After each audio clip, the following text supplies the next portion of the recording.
Sud Radio, on parle IMO, les 48 secondes. Avec Efficity by Foncia, pour vous donner les clés de l'immobilier en toute sérénité. Bonjour Frédéric Fougera, directeur de la communication du groupe Foncia.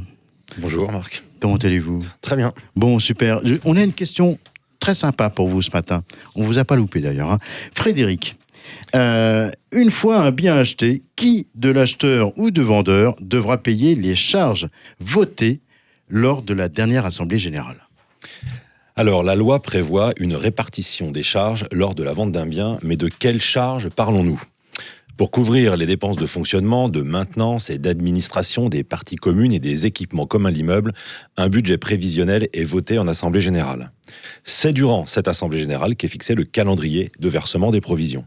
La première provision exigible, après l'AG, à laquelle le vendeur aura participé, sera payée par le vendeur s'il est toujours le propriétaire à cette date. Après la vente, les charges sont donc dues par l'acquéreur, le nouveau propriétaire. Pour les autres dépenses, comme des travaux, le paiement incombera à celui ou celle qui sera propriétaire à la date où les sommes à verser sont exigibles.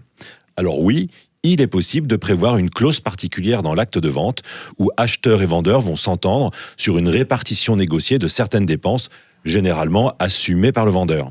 Dans tous les cas, ce que le vendeur et l'acquéreur ont négocié entre eux, acté devant le notaire généralement, ne concerne ni le syndic ni la copropriété.